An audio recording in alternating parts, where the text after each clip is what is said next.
Assalamualaikum warahmatullahi wabarakatuh.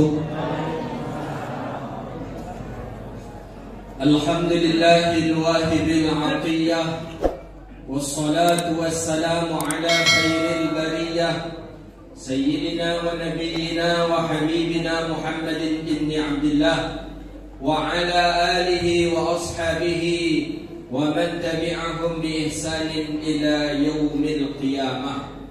Subhanaka la ilma lana illa ma 'allamtana innaka antal alimul hakim. Rabbi yassir wa la tu'assir ya Rabbi tammim bi khair. Pengurus masjid yang kita hormati, panitia Ramadan, bapak-bapak, ibu-ibu, imam, bilal dan khatib, seluruh kita yang hadir di sini mudah-mudahan dimuliakan Allah Subhanahu wa taala. Amin ya rabbal alamin.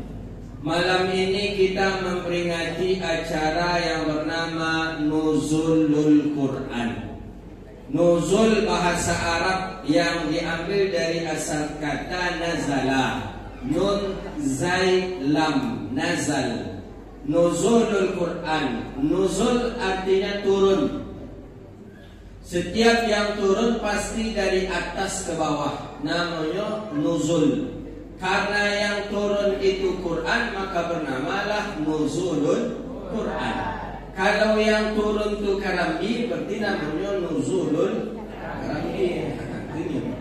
Kalau tukang yang terjatuh, turun tukang dari pembelokan lampu, namanya Nuzulul Tukang namanya. Turun hujan, namanya Nuzulul Hujan. Yang turun ke Quran, maka bernama Nuzulul Quran. Berarti Quran ko dari atas turunnya Ustaz. Iyo, maka Quran ko kitab mulia. Turun dari tempat yang tinggi. Apa tempat yang tinggi itu? Tempat yang tinggi itulah bernama Lauhil Mahfuz. Dalam Al-Quran Allah menjelaskan, bal huwa Quran majidun fi lauhil mahfuz. Turunnya Quran dari Lauhil Mahfuz. Di mana Lauhil Mahfuz? Di atas langit. Langit ada 7. Di atas langit itu pula lagi ada namanya Lauhil Mahfuz namanya. Dari Lauhil Mahfuz Al-Quran diturunkan ke mana? Ke Baitul Izzah. Mana Baitul Izzah? Langit dunia. Langit dunia itu kata Imam Suyuti yang nampak kini. Kalau awak memandang kata nampak di kita biru, itu namanya langit dunia, namanya Baitul Izzah. Itu langit, nah itu tak langit kalau tidak, cuman jangkauan mata kita sampai ke situ. Tapi Imam Suyuti mengatakan itu namanya Baitul Izzah, langit dunia. Jadi Al-Quran turun dari Lauhil Mahfuz ke Baitul Izzah. Dari Baitul Izzah kemana lagi Quran turun? Turunlah Al-Quran dari Baitul Izzah kepada qalbu Muhammad, kepada dada dan hati Nabi Muhammad. Jadi turunnya Quran ada 3 fase. Dari Lauhil Mahfuz ke Baitul Izzah, dari Baitul Izzah ke Nabi Muhammad sallallahu alaihi wasallam. Yang turun di bulan Ramadan itu yang mana? Dari Lauhil Mahfuz ke Baitul Izzah atau dari Baitul Izzah ke Nabi Muhammad? Kata Imam Zarqani dalam Manahilul Irfan fi Ulumul Quran. Fi Ulumul Quran, apa kata beliau? Yang turunnya Al-Quran di bulan Ramadan itu dari Baitul Izzah kepada Nabi Muhammad. Itu yang di bulan Ramadan. Berapa lama ya? 23 tahun lamanya. Lama. Itulah nanti akan kita bahas dalam masalah Nuzulul Quran. Baik, untuk apa kita memperingati Nuzul Quran? Ada orang mengatakan Nabi tidak pernah memperingati Nuzul Quran dah katanya. Untuk apa memperingati Nuzul Quran? Untuk menjelaskan kepada kita bahwa kita punya kitab suci Al-Quran. Kitab suci. Pertama, Al-Quran kitab mulia. Saking mulianya Al-Quran, pertama, satu-satunya kitab yang kita cuma Al-Quran. Wajib kita berwuduk. Tak boleh kita kalau tak berwuduk. Jelas dalam ayat dalam surah Al-Waqi'ah, la yamassuhu illa al-mutahharun. Jangan disentuh Al-Quran kecuali dalam keadaan bersuci. Menyentuh Quran mesti kita sudah bersuci. Wajib berwuduk kita. Jadi tak boleh kalau tak berwuduk menyentuh Al-Quran. Begitu mulianya Quran. Apa kira-kira yang kita wajib berwuduk sebelum menyentuhnya? Majalah? Enggak. Quran harus berwuduk kita menyentuh Quran? Enggak.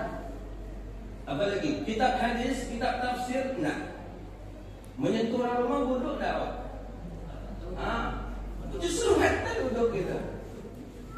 Quran wajib berwuduk. Tak boleh kalau tak berwuduk. Begitu mulianya Quran.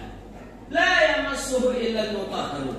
Tak boleh disentuh oleh orang yang tak bersuci. Ingin menyentuh Quran, mesti bersucilah terlebih dahulu. Itu pertama. Kedua, Al-Quran kitab mulia. Apa tanda mulia Quran? Dianjurkan kita beradab kepada Al-Quran. Apa kata Rasulullah? Adibu auladakum bisalasatil khisal. Ajari anak-anakmu beradab. Yang ketiga apa kata Nabi? Adabu li qiraatil Quran. Beradab dengan Quran. Adabku kini yang tak ada oleh.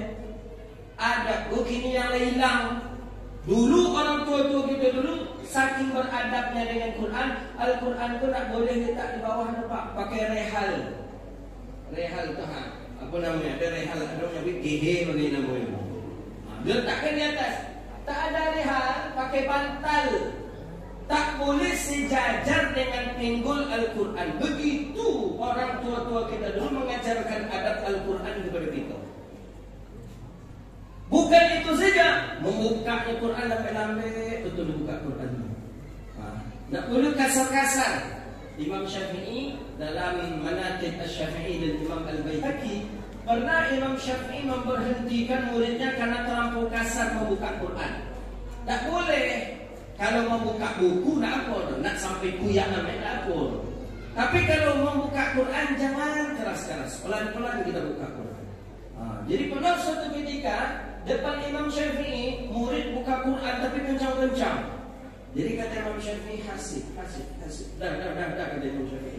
Sakit gigi aku mendengar engkau membuka Al-Quran. Adab kepada Quran. Bukan itu saja. Sampai membaca Quran pun beradab. Setelah itu menutup Al-Quran pun juga beradab. Ditutup dengan Sadaqallahul Azim. Ini itulah bid'ah kata orang gini. Bid'ah kata kawan gini. Tak ada Nabi pernah menyebut Sadaqallahul Azim kata dia. Padahal dulu orang tua kita dulu itu dipesankan. Bahkan lebih hafal dulu itu Sadaqallahul Azim itu lah ya. Lupa dia mengaji lah, tapi membaca Sadaqallahul Azim lah pandai. Itu saking bagusnya tanaman orang tua itu. Ngaji baru alif dia ta bawa b a b.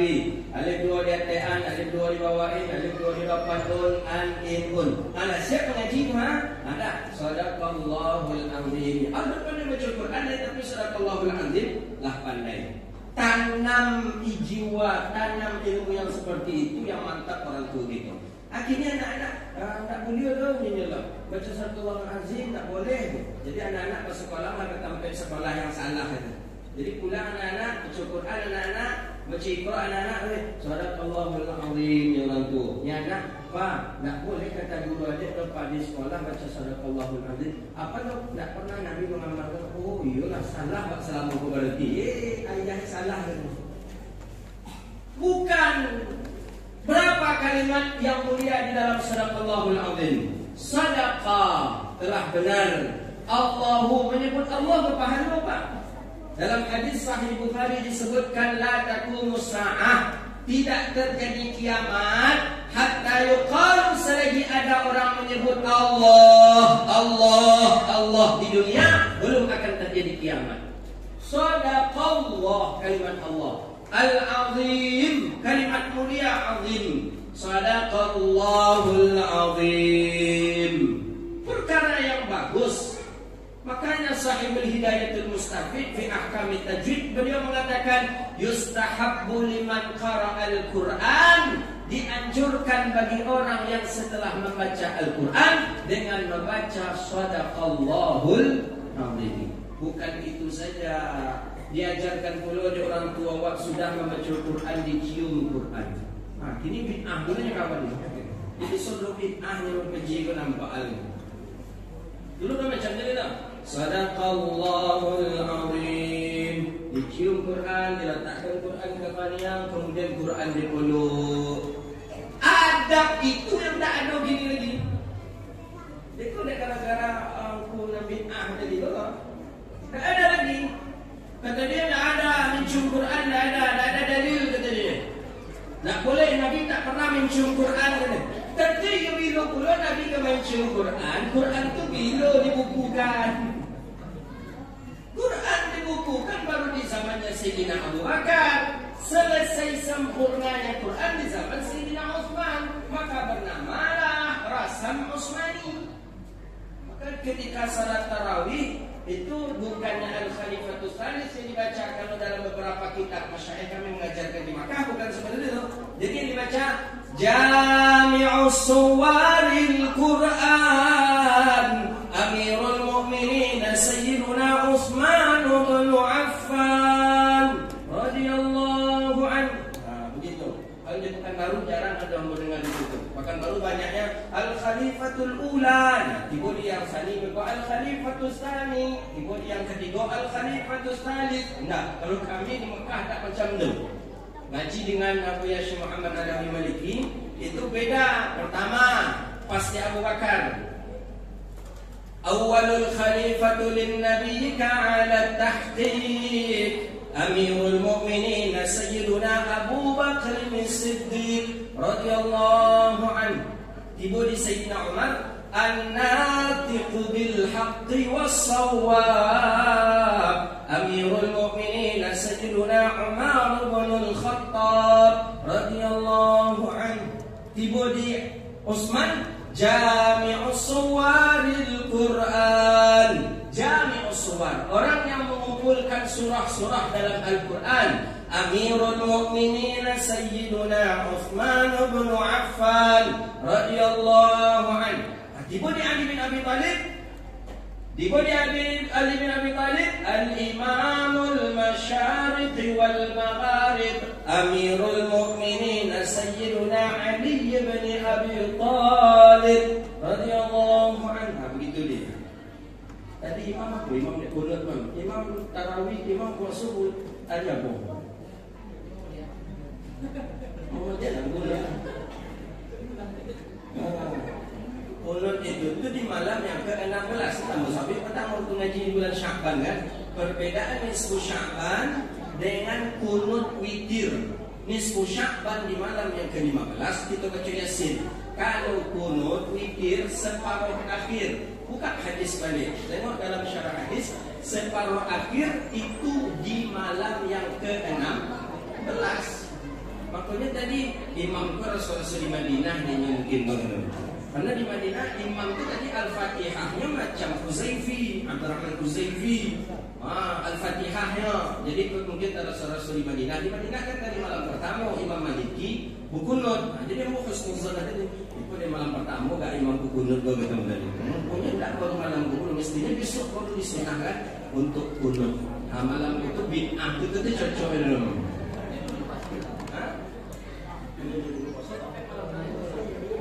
Kalau dulu berpuasa sampai malam berbuka. Memang dulu puasa. Dah. Bukan orang dia. Ini pemerintah plat merah itu. Jadi kita adab dalam Quran. Ini yang tak ada lagi. Hari ini tak boleh katanya mencium Quran. Bid'ah dia. Padahal dianjurkan. Siapa yang mencium Quran pertama kali? Namanya Ikrimah, anak daripada Abi Jahal. Abu Jahal punya anak namanya Ikrimah. Ikrimah ini semenjak masuk Islam menjadi sahabat Nabi, orang yang paling disayangi Nabi. Orang yang paling disayangi Nabi, orang yang dekat dengan Nabi. Ikrimah setelah membaca Quran, dicium Al-Quran. Kenapa dicium? Karena sayang kepada Al-Quran. Diletakkan Al-Quran ke kepala. Kenapa? Karena hormat kepada Al-Quran. Diletakkan Al-Quran ke dada. Kenapa? Karena tidak ingin berpisah daripada Al-Quran. Siapa dia? Ikrimah. Ikrimah itu sahabat Nabi. Perbuatan sahabat Nabi itu boleh dijadikan dalil dan hujjah. Itu disepakati oleh ulama. Kita salat tarawih ke masjid berjamaah, Nabi tak pernah lakukan. Sahabat Nabi Abu Bakar juga tak pernah lakukan. Jadi yang melakukannya siapa? Umar ibn al-Khattab. Jadi kita ini meniru sahabat Nabi. Kenapa pas dimincium Quran kita tak mau meniru sahabat Nabi? Ya apa-apa itu tadi yang haram, bid'ah, Nabi tak pernah cium Quran. Ini kita mulia nih. Mesti beradab kita kepadanya. Saking mesti beradabnya kita kepada Quran, Quranul la'ina li sahibih. Al-Quran bisa melaknat si sahibnya. Quran ini bisa melaknat dia. Pak, dalam hadis Nabi katakan, lu'inal Quran li sahibihi. Al-Quran melaknat si sahibnya, orang yang membacanya. Kenapa orang yang membacanya kena laknat? Karena tidak ada adab dengan Al-Quran. Nak mulia mewujud kaki maka Quran no. Ada Quran di muka awak kawatak. Wak unjun kaki ke Quran itu. Asal wak mewujud kaki ke hadapan ibu bapa ini. Tak boleh. Mesti diangkat Quran. Mulia. Quran bisa melaknat. Lu'inal Quran li sahibih. Quran melaknat si sahibnya. Maka oleh karena itu kitab Al-Quran adalah kitab mulia. Apa kemuliaan Al-Quran lagi? Dalam kitab At-Tibyan fi Adab Hamlatil Quran, Imam Muhyiddin Syaraf Zakaria An-Nawawi, wala taj'alil Qur'ana sunduqa.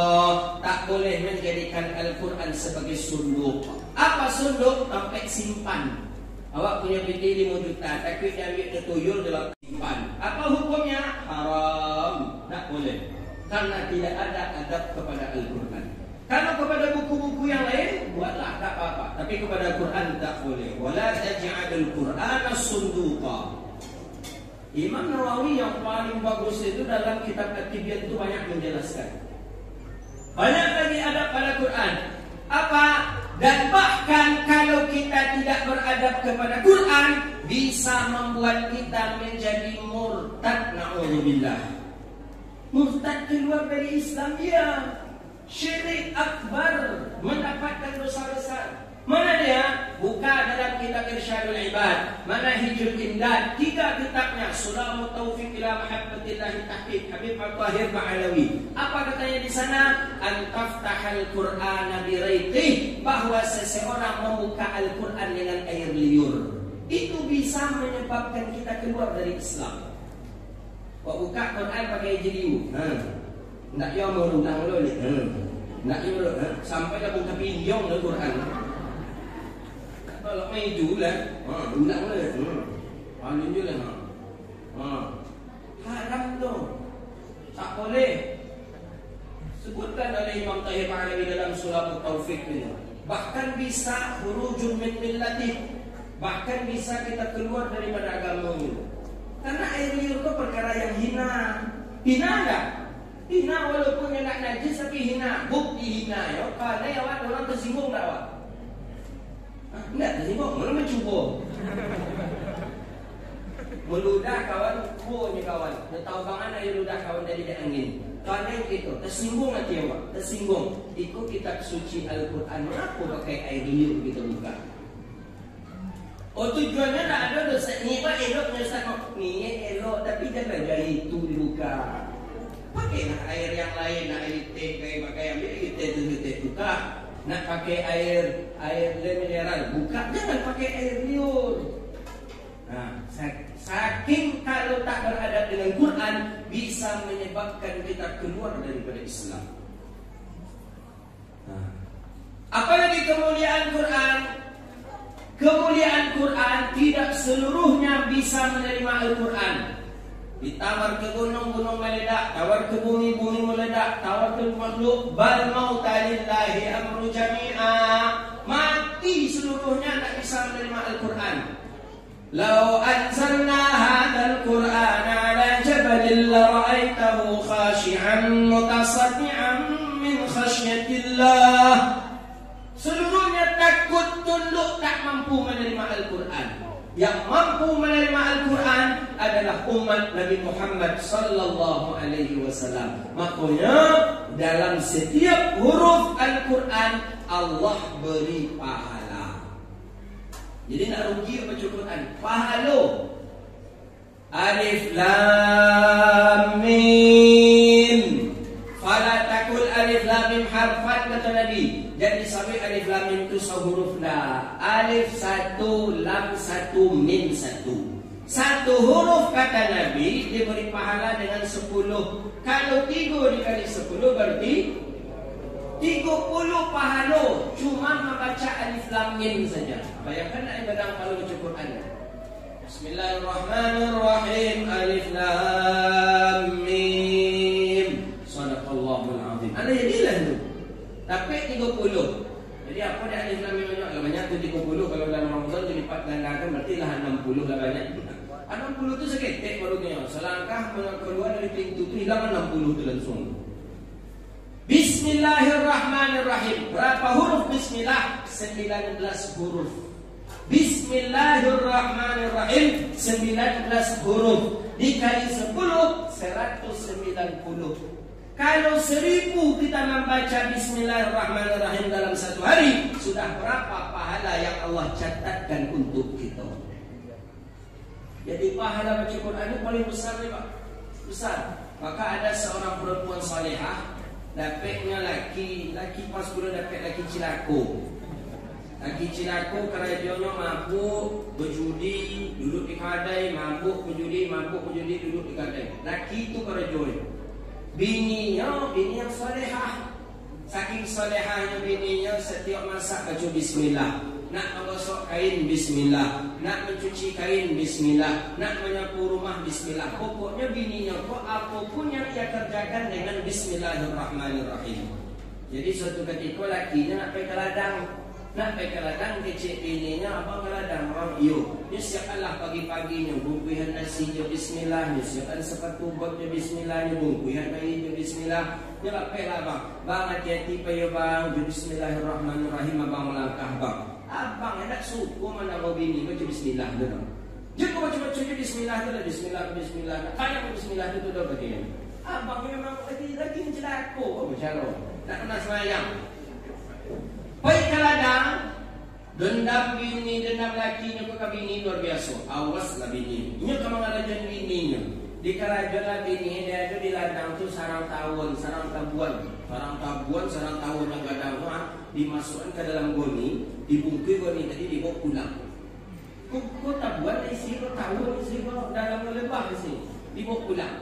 Pas dibawa pulang dia tanya oleh dek bininya bang, oi apa kau bang? Kecik ni kan laki, kecik laki kau banyak isi kau kecik. Ada kacang panjang, ada pucuk ubi, ada pisang, ada apa, banyak isi tu. Kalau dibuka dia bini, jangan kau buka dulu le, tunggu dan sampai di kedai lu baru kau buka gitu.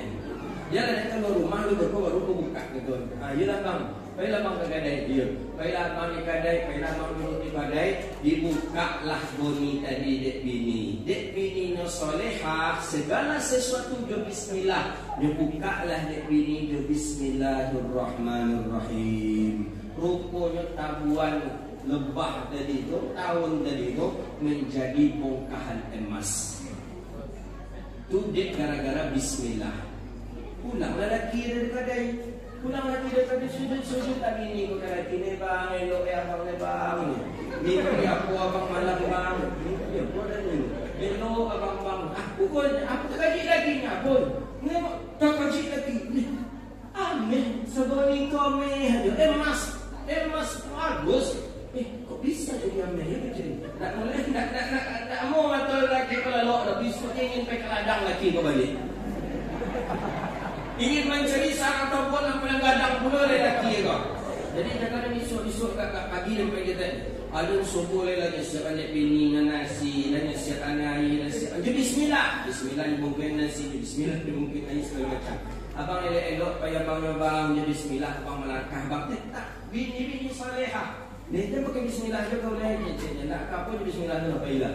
Aroklah lakinya kau memang mencari kesialan tinggi, mencari mana sarang kabuan labah dan gadang, itu nanya masuk ke dalam bunyi yang agak gadang dulu. Arok supaya amin agak gadang dulu dia. Ditangkap dapat dengan di sarang yang tinggi itu ditangkap dapat payah membawa pulang. Kalau labah dalam, kabuan dalam payah membawa pulang. Akhirnya dicuba sampai tiba di rumah. Tiba di rumah, bang banyak abang membawa apa bang?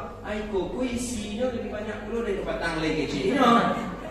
Kau ada pisang, ada ubi, batang ada jagung, ada kacang panjang lebih lengkap pada batang boleh kau. Kan dibuka di bininya kecil. Kau kerja kau buka kau dia ada membuka kecil lagi ya. Batang kau buka bininya kau buka lagi kecil.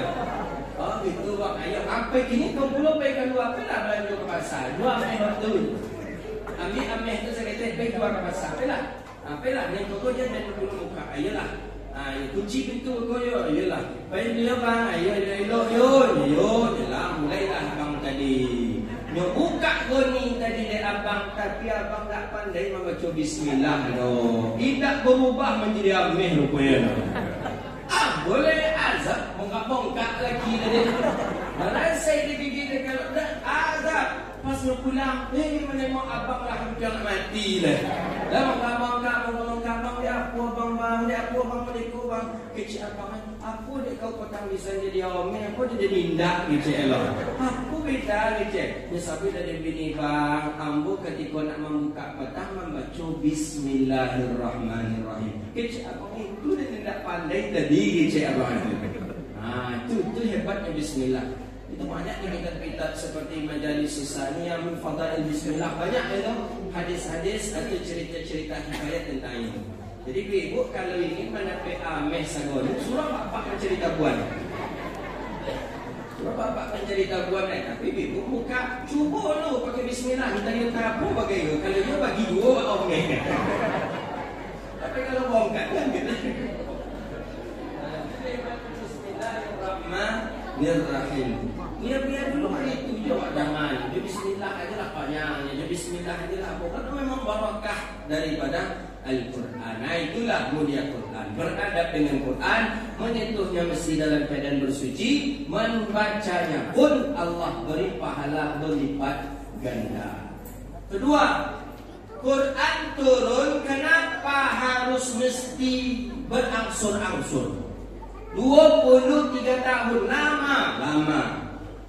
Apa fungsinya? Dalam Al-Itqan fi Ulumil Quran Imam Suyuti, syauqin nabiyyun ila Allah. Tujuan supaya kenapa diundur-undur, ditunda-tunda, diangsur-angsur karena supaya Nabi lebih rindu kepada Allah. Maka itulah diistilahkan kepada asbabun nuzul. Tergantung sebab, tergantung situasi, kondisi turun ayat. Ada masalah cie, turun ayat cie. Ada masalah satu lagi, turun ayat lagi. Ada masalah lagi, turun satu ayat lagi. Contoh satu saja yang disebut dengan asbabun nuzul, penyebab turunnya Al-Quran. Dulu awal-awal Nabi berpuasa dengan sahabat. Nabi itu sahabat sempat berpuasa 9 atau 8 tahun. Dalam satu riwayat 9 tahun. Awal-awal berpuasa, nggak tahu orang sahabat Nabi pun belum tahu apa hukumnya hubungan suami istri di malam Ramadan. Nggak ada yang tahu nak. Batanyokan Nabi Saudan, batanyokan Nabi Takwid. Jadi pandai-pandai sahabat sajalah. Malam Ramadan nanti kali kawan kau nak kuih, batanyolah ke sahabat Nabi yang seorang si A. Kau tu antara surah-surah dan Qurannya pun. Bertanya orang kampung ku jujur ya jujur. Kangku malam bulan puasa, malam Ramadan kangku ada nak hubungan suami istri. Ngecek si A. Tak boleh, haram. Namun berpuasa mah ngecek si A. Puasa siang, puasa malam. Jadi si A tu selama 30 hari itu nak pernah mandi subuh dah. Itulah tu. Naknya gue datang ke si B. Aku selama bulan puasa malam Ramadan ada aku hubungan suami istri. kecil sikit lain tapi sekali-sekali. Wow, nak nyopel lah. Nak jalan yang kecil tadi nak boleh, yang kecil itu boleh sekali-sekali. Yang cari sikit dari sahabat Nabi. Go, kecilnya yang kecil. Aku si malam Ramadan ada nak hubungan suami isteri. Lain, acok. Tapi nak sampai ke Rasulullah nak. Dan sampai ke Nabi. Kalau hukum belum ada ketika itu Pak, sahabat kucing-kucingan. Tapi kalau Nabi tahu, acok kecil. Tapi kalau aku sampai ke Nabi itu diam jelas. Nak kuih dah sahabat kau dah. Dan pertama tadi mengecek nak boleh. Dan aku ngecek lagi boleh tapi sekali-sekali. Aku boleh acok tapi jangan sampai tahu Nabi. Bingung hukum tu macam apa. Dia beranikanlah datang ke Rasulullah. Nabi sedang di rumah ketika itu. Dia beranikan datang ke Rasulullah. Ya Rasulullah, ya Nabi Allah, apa mah hukmul jima'u fil layali Ramadan? Apa hukumnya awak hubungan suami istri di malam bulan Ramadan? Yang kata sahabatku bertanya ke Rasulullah. Hukum tak ada ketika itu dapat. Tak bisa Nabi menjawab ketika itu. Nabi diam sejenak. Ketika diam Nabi, turun Jibril pergi mengantarkan wahyu. Turun ayat C. Apa bunyi ayatnya? Uhilla lakum laylatas siyamir rafathu ila nisaikum hunna libasul lakum wa antum libasul lahun. Dihalalkan bagi kamu untuk menggauli istrimu di malam bulan Ramadan. Turun pula ayat itu. Jadi ayat itu turun untuk menjawab pertanyaan sahabat tadi. Jadi rupanya boleh hubungan suami istri di malam Ramadan. Jadi kecil yang matanya tadi kasih cik tapi aku cik. Dan dari dulu dia juga boleh dia cik lah. Tangan ada nomor 1, nomor 2. Sebab tantu cik itu cak malam pertama dia buat lagi dia. Namun yang nomor 3 tadi hore yang tepuk tangan hanya 3 begitulah. Apa namanya itu? Asbabun nuzul. Sebab turunnya ayat. Contoh yang kedua. Asbabun nuzul. Dulu orang biasa minum khamar.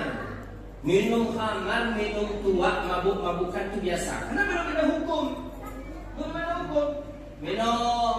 Sudah minum, mabuk-mabuk, sudah mabuk-mabuk, pergi ke masjid sembahyang Isya. Bayangkanlah dulu tu Pak. Ada hukum khamar tu belum ada. Minum khamar, dah sedang lama mabuk-mabuk, pergi ke masjid waktu salat masuk. Azannya mabuk, yang jadi imamnya mabuk, si makmumnya mabuk. Atau yang tak ada waktu tu. Tapi semayangnya Pak, salat. Allahu Akbar. Bismillahirrahmanirrahim. Alhamdulillahi Rabbil Alamin. Lancar Al-Fatihah. Ghairil maghdubi alaihim waladdallin. Amin. Bismillahirrahmanirrahim. Qul ya ayyuhal kafirun la a'budu ma ta'budun wala antum 'abiduna ma a'bud wala ana 'abidun ma 'abadtum wala antum 'abiduna ma a'bud wala ana 'abidun ma 'abadtum wala antum 'abiduna ma a'bud wala ana 'abidun ma 'abadtum wala antum 'abiduna ma a'bud. Itu kalau dia diputau dari imam tadi. Imamnya mabuk. Makmum mabuk pula di belakang. Nak dapat cara menunjukkan itu dah. Begitu dalam tafsir Sawi disebutkan tak bisa dan nak nampak nak terbayang dari orang. Ini apa sambungannya tu? Apalah banyak mabuk nampak juga. Lakum dinukum. Setelah selesai salat subuh mengadu sahabat ke Rasulullah. Ya Rasulullah, inna fulan amamana salah. Ada dalam satu riwayat yang jadi imam itu adalah Umar bin Khattab. Dalam satu riwayat, dalam riwayat hadis, inna fulan amamana salah. Siapa jadi imam salat kami tadi ya Rasulullah. Jadi bagaimana? Yuftius salah. Yang kalian lakukan malam kecil Rasulullah. Sahabat tadi jujur, kecil sahabat tadi syaratnal khamara. Kami minum khamar. Kami mabuk-mabukkan kami malam itu ya Rasulullah. Oh, dulu boleh. Ketika itu langsung turun Jibril mengantarkan ayatnya. Itulah bunyi ayat. La taqrabus salata wa antum sukara. Jangan kalian dekati salat kalian dalam keadaan mabuk. Ayat berturun, ya ayyuhalladzina amanu innamal khamru wal maisiru wal ansabu wal azlamu rijsun min amali syaitan. Hanya saja khamar, judi, mabuk-mabukan, itu seluruhnya perbuatan keji dan kotor dan termasuk perbuatan syaitan. Fajtanibuhu, jauhilah seluruhnya. Maka semenjak ayat itu turun, khamar, mabuk-mabukan hukumnya haram sampai hari kiamat. Jadi tak boleh kita mabuk-mabukan lagi. Nah, semenjak ayat itu turun. Apa namanya itu? Asbabun nuzul, sebab turunnya ayat. Apa nak boleh lagi? Kalau ada imam mabuk tarik ke belakang, sampang ke belakang. Tak boleh lagi. Kalau ada makmum mabuk tak boleh masuk masjid lagi. La taqrabus salata wa antum sukara. Mulai ayat itu turun, berubah seluruhnya. Jadi kenapa ayat itu diangsur-angsur turunnya? Karena tergantung kepada situasi dan kondisi. Ada masalah, turun ayat 1. Ada kasus, turun ayat 1. Ada kasus baru, turun ayat 1. Begitulah kesempurnaan Al-Quran. Hari ini terakhir yang ketiga. Apa yang sudah kita lakukan untuk Al-Quran? Kalau sahabat Nabi sudah jelas membukukan Al-Quran. Para ulama sudah jelas khidmatnya, pelayannya terhadap Al-Quran, layanan kepada Quran sudah jelas. Imam Syafi'i mengeluarkan hukum dari Quran. Imam Hanafi, Imam Ahmad bin Hanbal, Imam Maliki mengeluarkan hukum dari Al-Quran. Kita hari ini apa pelayan kita sebagai pelayan Al-Quran? Apa yang kita layani terhadap Al-Quran? Sudah sampai mana layanan kita terhadap Al-Quran? Tidak jauh, kita cuma satu saja hari ini. Apa? Membaca Al-Quran dan mentadabburkan Al-Quran. Kalau macam Imam Syafi'i kita tak mampu, kita cari pula hukum dari Quran. Kita tak punya alat untuk itu. Kita cari pula hukum-hukum baru dari Quran, kita tak bisa. Al-Quran ini bersih sempurna, la tahrif, wala tabdil, wala tahzif. Tak bisa direvisi, tak bisa diganti, tak bisa dihapus. Sudah dikunci. Dengan apa dikuncinya? Dengan ayat Allah Subhanahu wa taala mengatakan, Al-yawma akmaltu lakum dinakum wa atmamtu alaikum ni'mati wa raditu lakumul Islam dina. Sempurna Islam, sempurna syariat, sempurna Quran. La tahrif wa la tabdil wa la tahzif. Tak boleh direvisi, tak boleh diganti, tak boleh dibuang. Itulah kitab Al-Quran. Jangankan untuk dibuang diganti, ditambah saja tak bisa. Dari dulu lagi Musailamah Al-Kadzdzab mengatakan, aku tambah. Coba tambah, kata Nabi, dengan satu ayat saja. Satu ayat. Tak usah kalian nak membuat tandingan Al-Quran. Satu ayat saja. Itulah dicubanya untuk menulis. Jadi tulisannya itu kalau tak salah dab waqa'a fi dab. Apa ya? Yang ayatnya itu pokoknya dibaca oleh Zaid bin Sabit, yang artinya kata melompet-lompet masuk sutobek. Itu ayatnya itu. Aku tu kata Rasulullah diterjemahkan, karena Nabi tak boleh baca, diterjemahkan kata melompat-lompat masuk kolam. Itu nih. Jadi ketawa Rasulullah SAW. Tak ada yang mampu menulis Al-Quran. Ud'u syuhada'akum, ajak kawan-kawan kalian. Siapa profesor yang paling hebat di dunia ini, ahli sastra, tidak akan bisa menulis walaupun satu ayat daripada Al-Quran. Tak bisa menandingi Al-Quran, tak bisa. Maka oleh karena itu hari ini kita sebagai pelayan Al-Quran tidak bisa seperti para ulama dengan menghasilkan hukum dari Quran, tapi kini kita bisa menghafal Quran, membaca Quran, dan mentadabburi Al-Quran. Hadza wabillahi taufiq. Itulah kajian nuzul Quran kita pada malam hari ini. Kembalilah kita beradab kepada Al-Quran. Kembalilah kita menjadikan Al-Quran sebagai pedoman hidup, dan jadikanlah Al-Quran itu sebagai bacaan yang paling kita senangi. Itulah kajian kita, mudah-mudahan bermanfaat dan Allah jauhkan kita dari bala dan wabah.